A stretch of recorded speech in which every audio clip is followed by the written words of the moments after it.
আসসালামু আলাইকুম রহমতুল্লাহি ওয়া বারাকাতুহু। সম্মানিত দর্শক, নভেম্বর মাসের 10 তারিখে শেখ হাসিনা ডক্টর মোহাম্মদ ইউনূসের জন্য একটি ফাঁদ পেতেছিলেন এবং সেই ফাঁদে কোনো রকম বিচার না করে, বিশ্লেষণ না করে ডক্টর মোহাম্মদ ইউনূসের যারা কর্তা ব্যক্তি রয়েছেন এবং সরকারে যারা এই মুহূর্তে পরিচালক রয়েছেন, তারা সবাই সেই ফাঁদে পা দিয়েছেন। আমরা যারা শেখ হাসিনাকে দীর্ঘদিন ধরে জানি, আমি তো জানি সে 80-র দশক থেকে খুব ঘনিষ্ঠভাবে জানি। প্রথমত হলো যে তিনি কারোর সাথে পরামর্শ করে কোনো কাজ করেন না। তিনি যে 15 বছর ক্ষমতা চালিয়েছেন, এই 15 বছর ক্ষমতা চালাতে গিয়ে তার যদি কখনো কোনো ওসিকে দরকার হয়েছে, তিনি কিন্তু আইজিকে বলেননি, তারপর এসপিকে বলেননি, তিনি সরাসরি সেই ওসিকে টেলিফোন করেছেন বা ডেকে এনেছেন, তারপরে বলছেন ডুইট। ফলে কি হলো, মানে একজন প্রদীপের মতো ওসি, তাকে যদি প্রধানমন্ত্রী ডেকে বলে তুমি 100টা মার্ডার করে ফেলো, ওর মাথা ঠিক থাকে কিনা? ঠিক সেম ঘটনাগুলো কিন্তু এই 2000 একেবারে 24 সনের আগস্ট মাস পর্যন্ত, ওনার পালিয়ে যাওয়ার আগ পর্যন্ত তিনি এই কাজগুলো করেছেন। যখন সেনা প্রধানকে দরকার, তার সাথে কথা বলেছেন। জিয়াউল হাসানকে দরকার, তার সঙ্গে কথা বলেছেন। যখন ডিজিএফআই চিফকে দরকার, তার সঙ্গে কথা বলেছেন। ডিজিএফআই চিফকে পাল্টানো দরকার এবং যাকে দরকার ব্যবহার করে হুশ করে ছেড়ে দিয়েছেন। যেমন ধরেন জেনারেল হাসান সরওয়ার্দী এখন শেখ হাসিনার খুব বিরুদ্ধে বলেন। এখন হাসান সরওয়ার্দীকে যতদিন তার প্রয়োজন ছিল তিনি এমনভাবে ব্যবহার করেছেন, ওর যত রস আছে সব রস দুমড়ে মুচড়ে তিনি বের করে নিয়েছেন। Then get out. Mamun Khalid DGFI chief ছিল, যতদিন দরকার ওনাকে ব্যবহার করে একেবারে শেষ করে লাস্টে এমন একটা জায়গাতে দিয়েছেন যেখানে বসে সারাদিন তার হাপ ইত্তেশ করা ছাড়া কোনো উপায় ছিল না।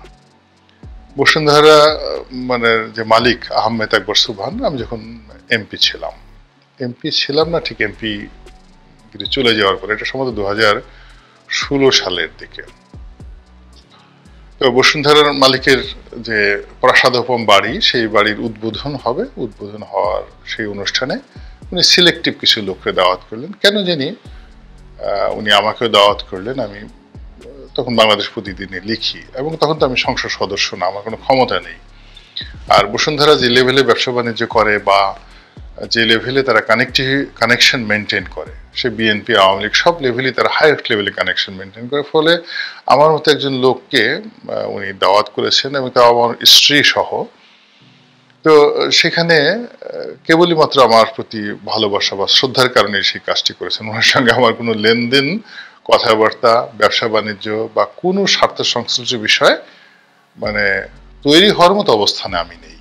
তো যার জন্য জাস্ট আমি সেখানে গিয়েছি। তো গেলাম, যাওয়ার পরে নিজে দাওয়াত করলেন, তারপরে ওনার ছেলেরা ঠিক সেইভাবে একেবারে গেটের সামনে আহ্বান করলেন। তো সেখানে গিয়ে সরওয়ার্দীকেও দেখলাম, সরওয়ার্দী সাহেবকে দেখলাম, মামুন খালেদকে দেখলাম। আমি এদের দুজনের কাউকেই ওইভাবে চিনতাম না। সরওয়ার্দী সাহেবকে চিনতাম বাই নেমে, কারণ হলো তিনি ওই যে রেশমা ঘটনায় তিনি খুব আলোচিত ছিলেন, এই জন্য তার ফেসটা পরিচিত ছিল। কিন্তু মামুন খালিদ সাহেবের সঙ্গে আমার নামে জানি যে তিনি ডিজিএফআই প্রধান ছিলেন। তো তিনি হঠাৎ করে সালাম দিলেন, দুজনে আমাকে সালাম দিলেন। তো সালাম দিলেন এবং কথা বললেন। এবং আমি ওই সময়টা তো মজলুম, অর্থাৎ 2016 সনে আওয়ামী লীগ দ্বারা নির্যাতিত একজন মজলুম ব্যক্তি, সরকারের রোষানলে থাকা একজন মানুষ, যে কিনা লিখে যাচ্ছে সরকারের বিরুদ্ধে, বলে যাচ্ছে সরকারের বিরুদ্ধে। তো যখন হাসান সরওয়ার্দী সাহেব বা মামুন খালেদ সাহেব এগিয়ে এসে পরিচয় দিলেন এবং সালাম দিলেন, তখনই আমি বুঝতে পারলাম যে এই দুজন লোক এখন খুব অসহায় অবস্থায় আছে। আমি জিজ্ঞেস করলাম আপনারা কোথায় আছেন? তারা বললো যে আমরা এই জায়গাতে আছি। এবং এখন দেখেন যে তারা উভয়ই নানা বিপত্তিতে পড়েছেন, কিন্তু তাদেরকে বিভিন্ন পোস্টে রেখে, পোর্টফোলিও দিয়ে, মানে যাকে বলে হয় যত রকম নিংড়ানো দরকার তা কিন্তু শেখ হাসিনা করেছেন। একমাত্র সসম্মানে মরতে পেরেছেন জয়নুল আবেদিন। তো উনি এই পোর্টফোলিও নিয়েই মরতে পেরেছেন। আর বাকি যারা আছেন তারা শেখ হাসিনা তাদেরকে ব্যবহার করেছেন নিজের প্রয়োজনে। এবং পরবর্তীতে যেন আরেকজন লোক ছিল আকবর, জেনারেল আকবর ছিলেন, তো ওনাকেও ব্যবহার করেছেন, প্রচন্ডভাবে ব্যবহার করেছেন। এবং এই মানুষগুলোকে তিনি দুধর্ষ বানিয়ে ফেলেছেন। হারুনকে তিনি দুধর্ষ বানিয়ে ফেলেছেন, বিপ্লবকে দুধর্ষ বানিয়ে ফেলেছিলেন। তো এই কাজগুলো তিনি করেছেন একেবারে নিজের প্রয়োজনে। এর ফলে কি হলো, 15 বছরে একটা আয়রনি রেজিম, তাকে আপনি লৌহ মানবী বলেন, আমি একবার ঠাট্টা করে লিখছিলাম যে তিনি লৌহ মানবী নন, তিনি হলেন হীরক মানবী। এর কারণ হলো প্রকৃতিতে যত পাথর পাওয়া যায়, পদার্থ পাওয়া যায়, তার মধ্যে হীরার চেয়ে কোনো শক্তিশালী এবং কঠিন কোনো বস্তু নেই। এই জন্য তাকে আমি লিখেছিলাম যে শেখ হাসিনা লৌহ মানবী নন, হীরক মানবী। এবং বাংলাদেশ প্রতিদিনের মতো পত্রিকা অথবা নয়া দিগন্তের মতো পত্রিকাতে এই 16-17 সনে এই জিনিসটা লেখা এত সোজা জিনিস নয়। তো এই কথাগুলো লিখেছিলাম। তো এখন সেই শেখ হাসিনা তার জীবনের সমস্ত পরিকল্পনা নিয়ে, এখন চিন্তা করুন যে ডক্টর মোহাম্মদ ইউনূসের চাইতে তিনি গড়ে 8 বছরের ছোট হবেন আনুমানিক। এখন তার বয়স যদি 78 বছর হয়, ইউনূস সাহেবের বয়স ছিল 86 বছর, 8 বছরের তিনি সিনিয়র। তো ইউনূস সাহেবের যে যাকে বলা হয় প্রাণশক্তি, তারপরে শেষে তার যে ক্যালকুলেটিভ রাজনীতির অভিজ্ঞতা, তার সাথে শেখ হাসিনার যোগ্যতা 1 লক্ষ নয় 100 কোটি গুণ বেশি। এবং ডক্টর মোহাম্মদ ইউনূসের যে শারীরিক অবস্থা, তার সাথে এই মানে যাকে বলে ডক্টর হাসিনা, ওনার তো 133টার উপরে ডক্টরেট ডিগ্রি আছে। ডক্টর মোহাম্মদ ইউনূসের যতগুলো ডিগ্রি আছে তার সাথে অনেক বেশি ডিগ্রি শেখ হাসিনার আছে। তো ডক্টর শেখ হাসিনা, তো তিনি যাকে বলা হয় তার যে শারীরিক অবস্থা, ফিজিক্যাল ফিটনেস, এটি ডক্টর মোহাম্মদ ইউনূসের সাথে 100 গুণ ভালো আছে। বয়সে তিনি ছোট, শরীর স্বাস্থ্য ভালো আছে।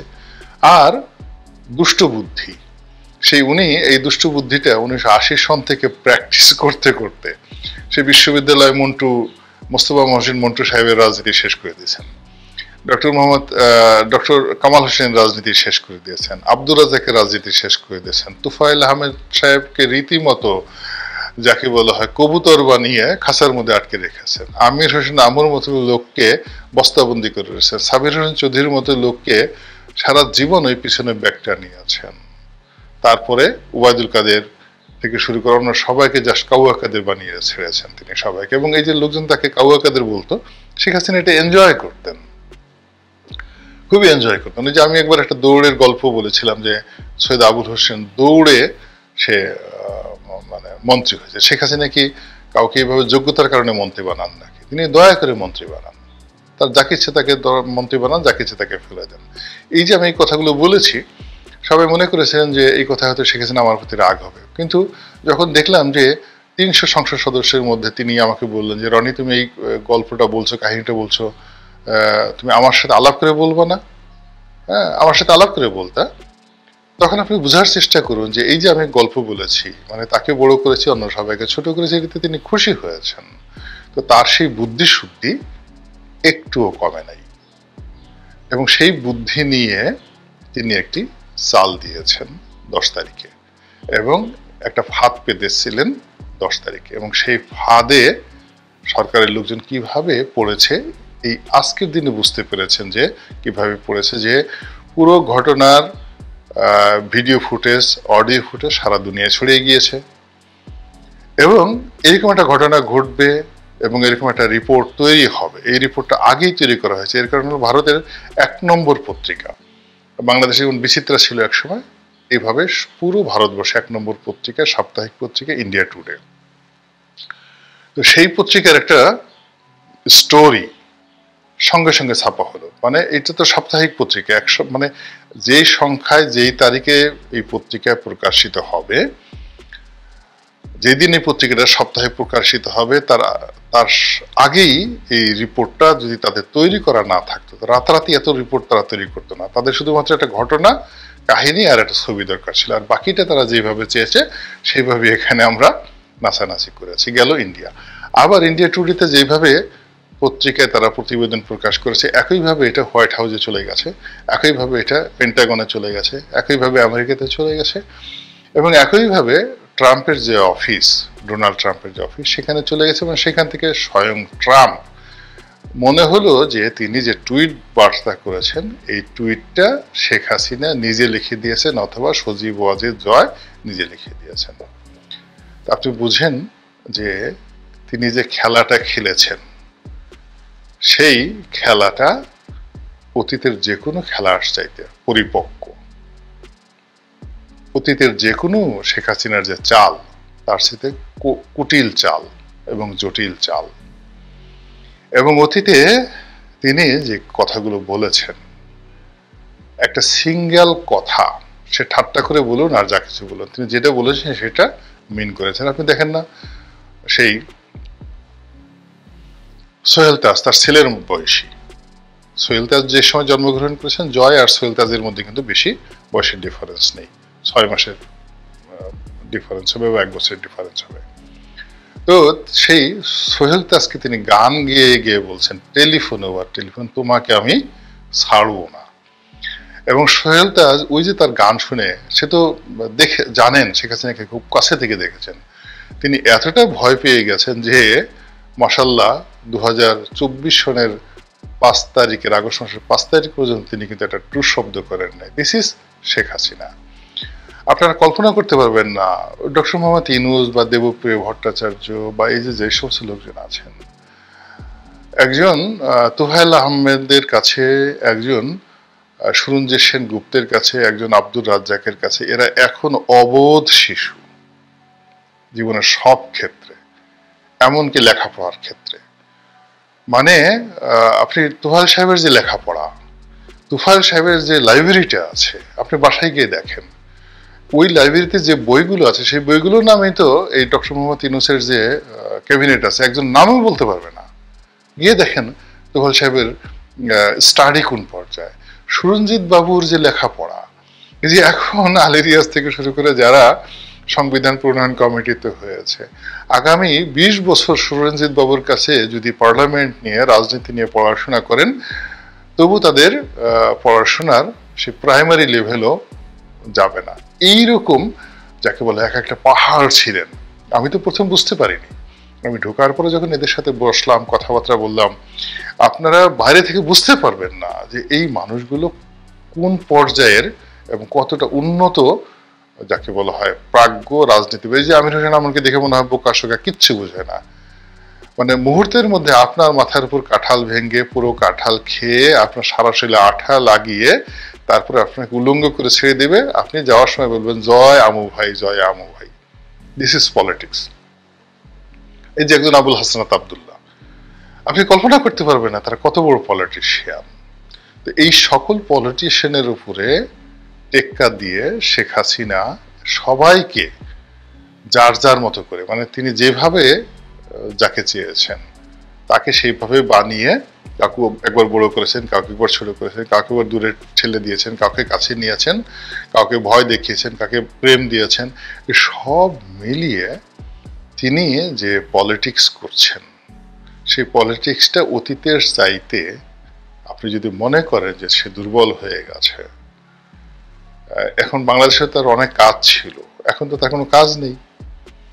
ফলে তার ওই যে মাথার যে জটিল বুদ্ধিগুলো, এইগুলো একটার পর একটা যদি ক্রিয়া করে, প্রতিক্রিয়া করে, তাহলে এই যে দেখেন 10 তারিখে যে জটিলতার সৃষ্টি হলো, এরকম আরো অনেক বহু জটিলতা আমাদের জন্য আগামী দিনে অপেক্ষা করছে।